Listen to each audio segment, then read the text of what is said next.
Great. Remember to stay away from each other's wheels. That's really important. You're going to fall off this machine as you hit wheels. Now, one thing I want to tell you, if you get really close to somebody, like for instance, I'm going to use you as an example. If we get really close to each other, like if you want to take a photograph, and you don't know how close you are, you see, if you're that close, and I say, you guys are really close, you've got to move away. The last thing you want to do is turn. If you turn, you're going to turn right into each other. So if you're going to move away, one or the other of you either move backwards or forwards, okay? Don't turn your wheels, because you will then hit your wheels, okay? So you either move backwards or forwards. Okay, thank you for the demonstration. Okay, Golden Gate Park, which we're in right now, this is the largest urban park in the entire country. This is 20% larger than Central Park in Manhattan, believe it or not. It's 1,017 acres altogether. In fact, the mileage is such that it's 3 miles from east to west. And it ends right across the street from the Pacific Ocean, and it's a half a mile across. So 3 miles east to west, north and south, it's a half a mile. And again, actually, really it's one of the largest urban parks in the entire world. And certainly one of the most beautiful, as you will see as we do this tour. We're going to be touring around the eastern part now. The park is way too big to actually tour the whole park. That would take over a day. That's how big the park is. I'll tell you something pretty more extraordinary. If you were standing in what is now Golden Gate Park, before Golden Gate Park was built, this was, by the way, this was started in 1870. If you were here before that time, you'd be standing on nothing but sand as far as the eye could see. This was called the outside lands by the people that used to live in downtown San Francisco. Nobody came down here. There were no roads, there were no houses, very few people, because it was nothing but sand for miles and miles and miles. They actually got the guy who put Central Park together, one of the best park builders in the world at that time. His name was Frederick Olmsted. And when Frederick Olmsted came here for 2 weeks, he looked at this area, and his conclusion was, there's no way you can put a park here. It's impossible. Nothing's going to grow here. And so they said, okay. And he went back to New York. They didn't give up, though. At that time, they wanted to put a park in this area. In 1878, they got this amazing gardener from Edinburgh, Scotland, and his name was John McLaren. And John McLaren came here in 1878 at the age of his 40s.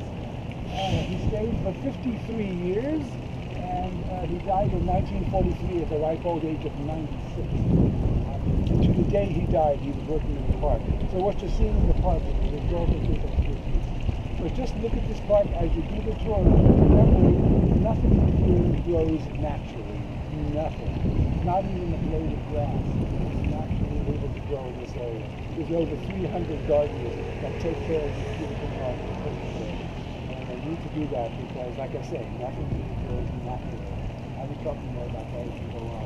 John McLaren, amazing guy. I'll be talking a lot about him. He was 4 foot 10 inches tall, very small, but an amazing gardener. Again, they usually do this. Look at him. His idea of a perfect park: have this park be as natural as possible. He didn't want any keep off the grass signs, and he didn't want any buildings, and he didn't want any statues. That's right, man. Look around you. Well, this all happened because the World's Fair. There was a huge World's Fair right here in 1894.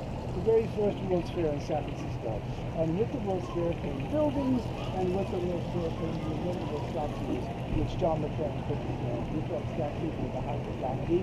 And the worst part of it all is that there's a statue of John McLaren in the park. That's right. In spite of his hatred for statues. He had 12 foot 10 essentially. Yes. Life size. It's actually about 2 inches larger than life. They've given him an extra couple of inches. Yes, exactly. They've kind of elevated it.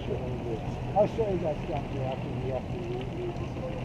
Any questions before we head on? There's a lot to tell you. No? I'm going to take it down into this area here because these trees are really interesting. By the way, a lot of these trees are called London plane trees, and that's Plane. And what's interesting about these trees is that they grow with a hollow core. They grow with a, well, you'll see.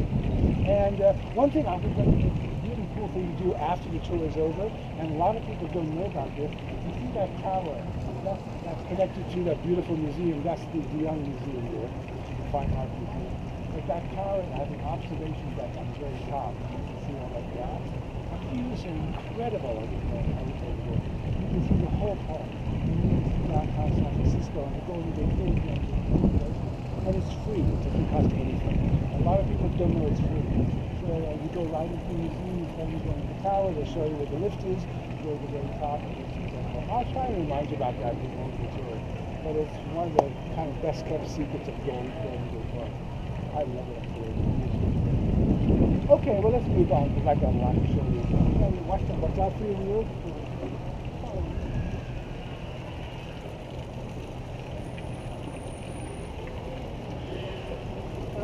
Good. Good.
Listen to this tree. It needs to give you an idea of what I was talking about. Listen to this. It's hollow inside. It's the only tree in the world that grows that way, a London plane tree. And usually, if they don't cut it back, they cut it back. It'll grow really tall and straight. But they cut most of these back.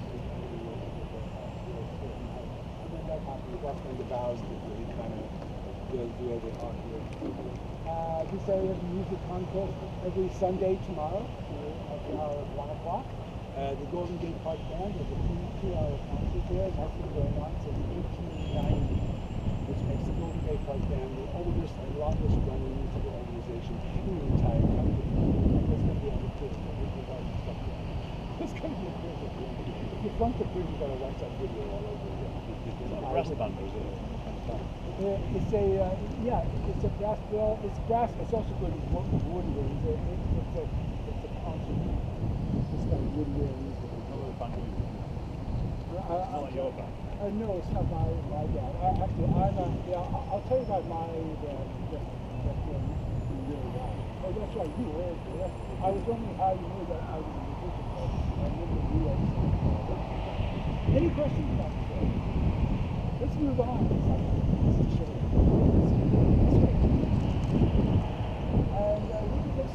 Go ahead.